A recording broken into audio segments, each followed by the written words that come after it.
வெண்டைக்காய் சாதம் செய்ய போகிறோம். 1 டேபிள் ஸ்பூன் கடலைப்பயிறு, 1 டேபிள் ஸ்பூன் உளுத்தம்பயிறு, 1 டேபிள் ஸ்பூன் மல்லி, 1/2 டேபிள் ஸ்பூன் மிளகு, 2 காஞ்ச மிளகாய். இது வந்து ஸ்பூன் கணக்கெல்லாம் கிடையாது, ஒரு பிஞ்ச் 2 விரலில் எடுத்தேன். இதே ஸ்பூனில் 1/2 ஸ்பூன், 2 காஞ்ச மிளகாய். இது என்ன பார்த்தா பெருங்காயம், இது கட்டி பெருங்காயம் எடுத்து வச்சுக்கிறேன். இதை பொன்னிறமாக வரது நம்ம ஒரு பொடி பண்ணிக்கலாமா? நம்ம ஒரு பொடி செஞ்சுக்கலாம். ஃபஸ்ட்டு பொன்னிறமாக நம்ம கொஞ்சம் முந்திரி, கொஞ்சம் இதை கூட கொஞ்சம் நம்ம முந்திரி சேர்த்துக்கிறோம், தேங்காய் சேர்த்துக்கிறோம். தேங்காய் தூள் ஒரு 2 ஸ்பூன். இதை கொஞ்சம் ஆற வச்சுட்டு இதை நம்ம பொடி பண்ணிக்கலாம். போட்டுட்டு இதை மிக்ஸி ஜாரில் போட்டு நம்ம வெட்டி வச்ச வெண்டைக்காயை அதை சேர்த்துக்கணும். வெட்டி வச்ச வெண்டைக்காயை சேர்த்து நம்ம என்ன பண்ணோம், ஃபஸ்ட்டு வதக்கணும். எண்ணெய் ஊற்றாத ஃபஸ்ட்டு வதக்கிடணும், அதுக்கப்புறம் எண்ணெய் ஊற்றி வதக்கினா நல்லாயிருக்கும். பொரியுமா இதை அப்படியே கிண்டி விட்டுனிப்போம். அந்த வெண்டைக்காயை ஆயில் சேர்த்துக்கலாம். ஆயில் சேர்த்து இப்போ நம்ம இதை வதக்கலாம்.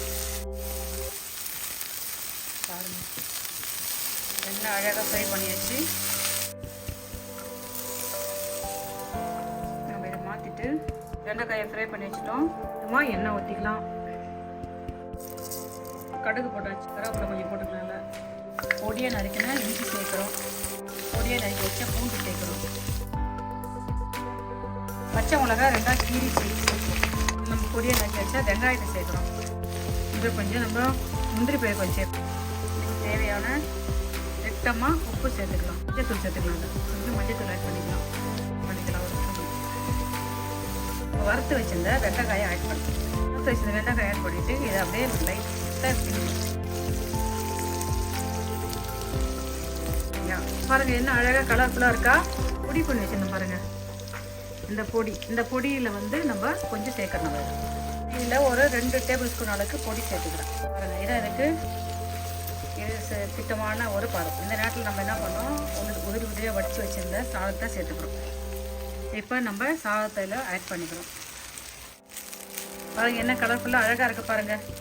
கடைசியாக ஒரு கொஞ்சம் கொத்தமல்லி தழை தூவிட்டு 1 ஸ்பூன் நெய் சேர்த்துட்டா இன்னும் பக்காவாக இருக்கும். 1 ஸ்பூன் நெய் சேர்த்துட்டு இதை அப்படியே கொஞ்சம் கிண்டி வரும். 1 ஸ்பூன் கொஞ்சம் லெமன் அழகாக பொழிஞ்சு விட்டுட்டு சாதம் ரெடி ஆகிட்டு நம்ம டேஸ்ட் பண்ணி பார்க்கலாமா?